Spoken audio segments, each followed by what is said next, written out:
Talent hits a target no one else can hit. Genius hits a target no one else can see. To live alone is the fate of all great souls.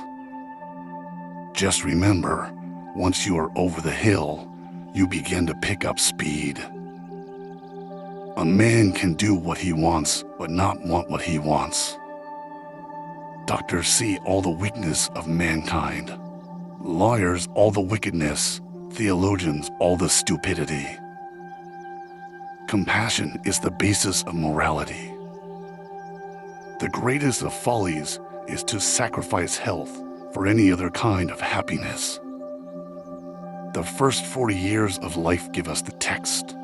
The next 30 supply the commentary on it.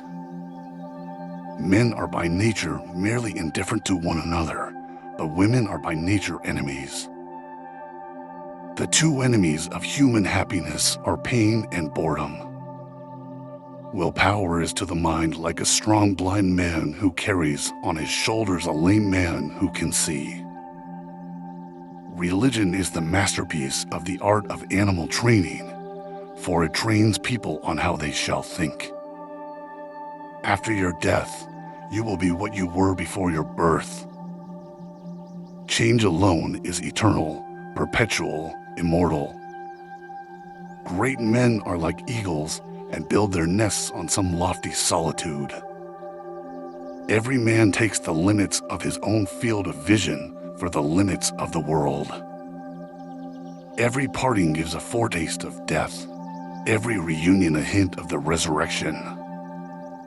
It is a clear gain to sacrifice pleasure in order to avoid pain. Wealth is like seawater. The more we drink, the thirstier we become. The same is true of fame. Treat a work of art like a prince. Let it speak to you first.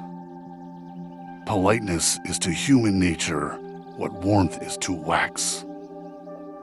Reading is equivalent to thinking with someone else's head instead of with one's own.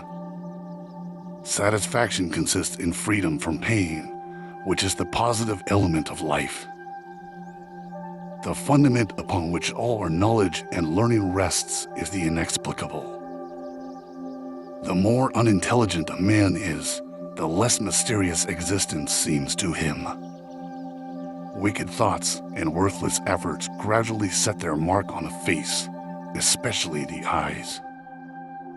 There is no doubt that life is given not to be enjoyed, but to be overcome, to be got over. Friends and acquaintances are the surest passport to fortune. Journalists are like dogs. Whenever anything moves, they begin to bark. The alchemists, in their search for gold, discovered many other things of greater value. With people of limited ability, modesty is merely honesty. But with those who possess great talent, it is hypocrisy. In our monogamous part of the world, to marry means to have one's rights and double one's duties. I have never known any trouble that an hour's reading didn't assuage. Hatred is an affair of the heart, contempt that of the head. We forfeit 3/4 of ourselves in order to be like other people. The wise have always said the same things, and fools, who are the majority, have always done just the opposite. Will-minus intellect constitutes vulgarity. Almost all our sorrows spring out of our relations with other people. Suffering by nature or chance never seems so painful as suffering inflicted on us by the arbitrary will of another. Music is the melody whose text is the world. In action, a great heart is the chief qualification. In work, a great head. It is in the treatment of trifles that a person shows what they are. The difficulty is to try and reach the multitude with the idea that something can be true and untrue at the same time. Martyrdom is the only way a man can become famous without ability. In the sphere of thought, absurdity and perversity remain the masters of the world, and their dominion is suspended only for brief periods. It is only at the first encounter that a face makes its full impression on us. Every nation ridicules other nations, and all are right.